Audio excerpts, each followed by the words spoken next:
बिस्मिल्लाहिर्रहमानिर्रहीम। Dear students, welcome to your physics class. Physics में जो मिड टर्म के हवाले से हमारा जो मॉडल पेपर है हम उसको सॉल्व कर रहे थे और उसके न्यूमेरिकल्स पर बात हो रही थी। कल की क्लास में हमने जो है क्वेश्चन नंबर 16 तक कर लिया था, यानी कि यहाँ तक हमने कर लिया था। अब हमने इन तीन न्यूमेरिकल्स को देखना है। ठीक है, तो चले जी इन न्यूमेरिकल्स की बात करते हैं। इसमें पहला न्यूमेरिकल जो हम देख रहे हैं जी वो ये है। A gun of mass 20 kilogram fires a bullet of mass 50 gram with a velocity of 200 metre per second. आपसे कह रहे हैं कि जी एक गन है जिसका वजन मास 20 किलोग्राम है, वो फायर करती है एक बुलेट यानी कि गोली जिसका वजन है 50 ग्राम। ठीक है, ये जो है ये गन का मास है 20 किलोग्राम और ये बुलेट का मास है 50 ग्राम। और ये फिर बुलेट की वेलोसिटी आपको बताई जा रही है कि जो बुलेट है वो 200 मीटर पर सेकंड के हिसाब से ट्रेवल कर रही है। आपको कैलकुलेट करनी है जी गन की जो है वो रिक्वायरिंग आपने कैलकुलेट करनी है। यानी अभी मैं इसको समझाता हूँ कि है कहानी क्या, लेकिन अभी जरा सिंपल से करने के लिए गन का मास आपको दिया हुआ है, बुलेट का मास आपको दिया हुआ है। ये गन का मास है, ये बुलेट का मास है। जबकि बुलेट की वेलोसिटी दी हुई है, गन की वेलोसिटी आपको बतानी है। ठीक है, दोनों का मास दिया हुआ है, एक की वेलोसिटी दी हुई है, एक की वेलोसिटी आपको बतानी है। जी जी बता रहा हूँ, मैं वो बता रहा हूँ सब। ठीक है जी, तो ये हमें जो है अभी उसूलन तो हमने क्या देखा कि हमारे पास एक गन है और एक बुलेट है। गन का जैसे यू लिख लें आप, एक गन है हमारे पास और एक बुलेट है, गोली और बंदूक। तो इसका मास हमें दिया हुआ है, इसका मास भी हमें दिया हुआ है। ठीक है जी, दोनों दिया हुआ है। जबकि इसकी वेलोसिटी हमें दी हुई है, इसकी वेलोसिटी हमसे कहा जा रहा है बताएं। ये तो अभी तक न्यूमेरिकल आ रहा है। अब ये होता क्या है जी मामला, अगर आप गन की वर्किंग जहन में रखी हो, आपने अगर देखी हो किसी वीडियो वगैरह के अंदर गन की वर्किंग, गन हमारी जो है वो कैसे वर्क करती है, तो देखिए जी हमारे पास गन ऐसे कुछ वर्क करती है कि ये हमारे पास पूरी गन है जी। ये देखो कितनी स्टाइलिश गन है, पानी वाली गन लग रही है। तो अब इसके अंदर का मैकेनिज्म दिखा रहा हूँ बस मैं आपको। ठीक है, अंदर का मैकेनिज्म, पूरी गन नहीं बना रहा। ये होती है बुलेट, ये गोली रखी हुई होती है और ये पीछे जो है वो ट्रिगर रखा हुआ होता है जिसको आप कहते हो, एक स्प्रिंग लगा हुआ होता है ऐसा, एक स्प्रिंग लगा हुआ होता है। ठीक है जी, दोनों स्टार्ट में ये गन कह रहे हैं हम इसको, असल में पूरी गन में से हम इसको गन कह रहे हैं, इस स्प्रिंग को। बाकी तो जो पूरा स्ट्रक्चर होता है ट्रिगर और वो पूरा हैंडल, वो तो बस ऐसे सपोर्टिव स्ट्रक्चर है, असल तो ये कहानी है स्प्रिंग। तो इसको आप कह रहे हो गन उसूलन, और ये आपकी है bullet, that is your bullet. ठीक है, जब आप फायर करते हो, वैसे अभी देखें शुरू में दोनों रुकी हुई होती है। जब आपने गोली रखी हुई है गन के अंदर, फायर नहीं किया हुआ, तब तक दोनों रुकी हुई होती है, यानी इसकी भी इनिशियल वेलोसिटी जीरो होती है, इसकी भी इनिशियल वेलोसिटी जीरो होती है। फिर जैसे आप ट्रिगर दबाते हो ये दोनों एक दूसरे से टकरा जाती है, ये दोनों एक दूसरे से टकराती है, कुलिजन होता है। क्या होता है? कुलिजन। टकराने को आप क्या कहते हो? कुलिजन। तो जैसे आप ट्रिगर फायर करते हो तो ये जो स्प्रिंग होता है जिसको रिकॉइल कह रहे हो आप, और ये जो बुलेट है, ये दोनों एक दूसरे से टकरा जाती है। अब बुलेट निकलती है एक वेलोसिटी के साथ इस डायरेक्शन में, और रिकॉइल जो है वो ऐसे उल्टा जाता है जी पीछे की तरफ, और उसको अपोजिट डायरेक्शन में जाता है। इस रिकॉइल की वजह से आपकी जो है गन पीछे भी होती है। देखा ना आपने, गन जब फायर करते हो तो गोली तो आगे जाती है लेकिन गन पीछे की तरफ जाती है। तो वो इस प्रेशर की वजह से जा रही होती है, ये जो रिकॉइल पीछे जा रहा है इस प्रेशर की वजह से आपकी गन जो है वो पीछे जाती है। सो अब पहले ये दोनों रुके हुए होते हैं, इसलिए हमने लिखा दोनों की इनिशियल वेलोसिटी जीरो, जबकि फाइनल वेलोसिटी इनकी कुछ ना कुछ होती है। जैसे सवाल में बुलेट की वेलोसिटी आपको दी हुई है 200, जबकि इसकी फाइनल वेलोसिटी आपसे कह रहे हैं जी बताओ, कैलकुलेट, ये देखो लिखा हुआ है ना, calculate the velocity of recoil of the gun. तो ये है गन की कहानी। आपके पास एक स्प्रिंग होता है गन के अंदर लगा हुआ, एक होती है बुलेट। दोनों स्टार्ट में रुके हुए होते हैं, ये जिनकी कोलिजन से पहले की कहानी।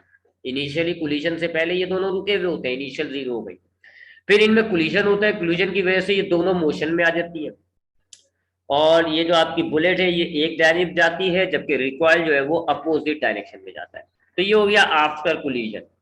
अभी आपको याद आ रहा है ये law of conservation of momentum में ही हमने पढ़ा था कि दो ऑब्जेक्ट्स होते हैं, उनको वो आपस में ट्रेवल कर रहे होते हैं, फिर उनमें कोलिजन होता है, और कोलिजन के बाद फिर वो दोबारा ट्रेवल करने लगती है और टोटल मोमेंटम जो है वो फिक्स होता है।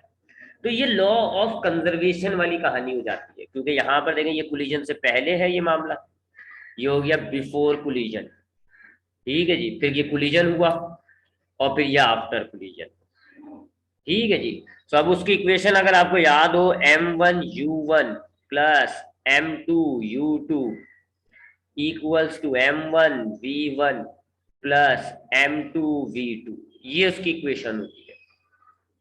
सो हम अगर गन की वर्किंग को देखें तो गन की वर्किंग बिल्कुल law of conservation of momentum को फॉलो कर रही होती है कि दो बॉडीज होती हैं, पहले वो कोलिजन से पहले होती है, फिर उनमें कोलिजन होता है, फिर कोलिजन के बाद की कहानी।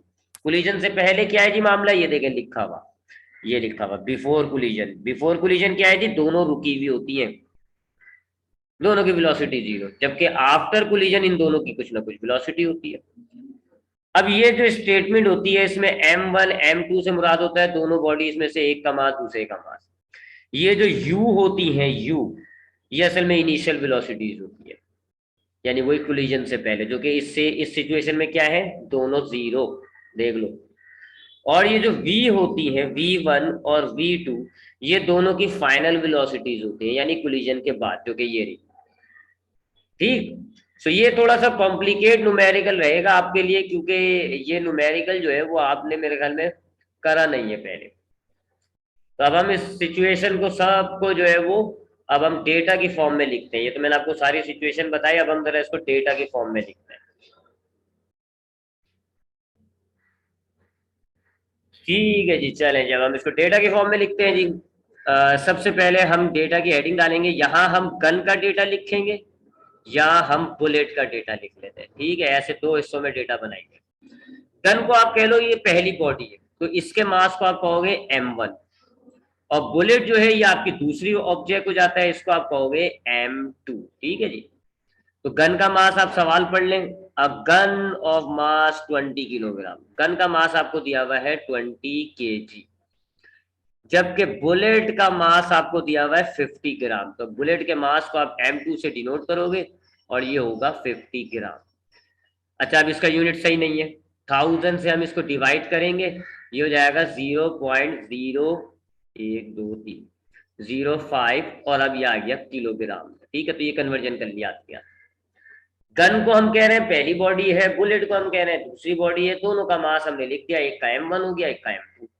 फिर मैंने आपको अभी सिचुएशन बताई कि ये कोलिजन से पहले, कोलिजन नहीं होता उससे पहले पहले तक ये दोनों रुके भी होते हैं, यानी दोनों की इनिशियल वेलोसिटी जीरो होती है, लेकिन यहाँ हम इनिशियल नहीं कहते, यहाँ हम कहते हैं बिफोर कोलिजन, और यू से इसको डिनोट करते हो। तो इसकी बिफोर कोलिजन इस वेलोसिटी जो है वो u1 हो गई, इसकी बिफोर कोलिजन जो वेलोसिटी है वो u2 हो गई, दोनों की जीरो होती है क्योंकि ये दोनों रुके हुए होते हैं।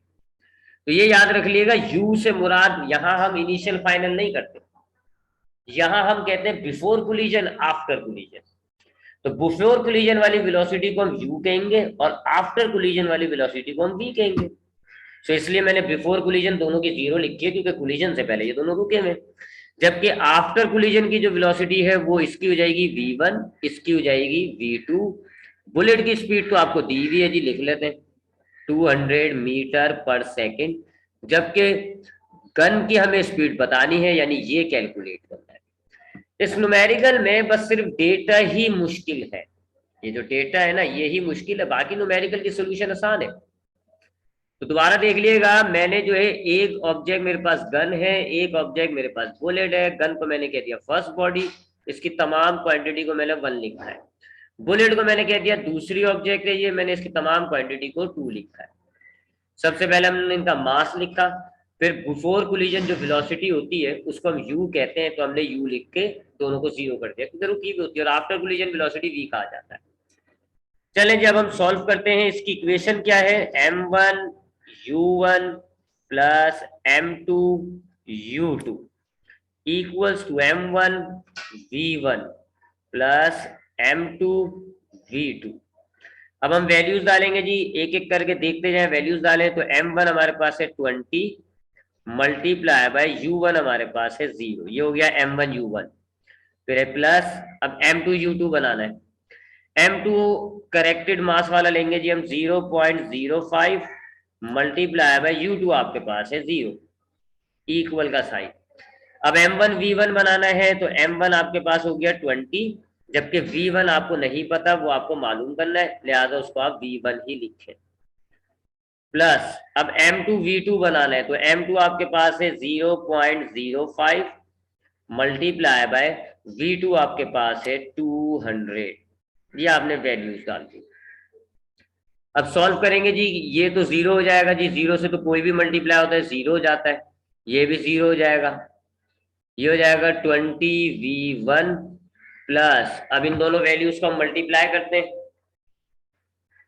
0.05 200 से जब मल्टीप्लाई होता है 10 आंसर आता है, क्या आता है 10। अब ये वाले तो, ये जो राइट साइड पे जीरो है तो बेकार है, प्लस का 10 इधर आएगा, माइनस का 10 हो जाएगा। ठीक है जी, ये जीरो प्लस जीरो जीरो ही होता है, बेकार हो गई।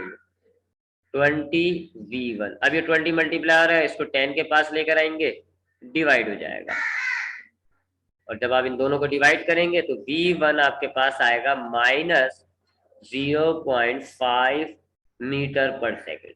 ये आपकी गन की रिकॉइल की स्पीड है। माइनस साइन क्यों आ रहा है? क्योंकि डायरेक्शन जो होती है उसकी अपोजिट होती है।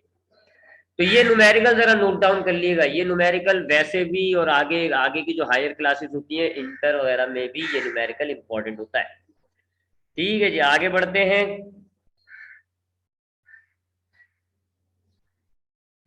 दोनों वैल्यू सेम है, मतलब अगर आप ये कह रहे हो अरहम कि अगर दोनों वैल्यूज इक्वल हैं,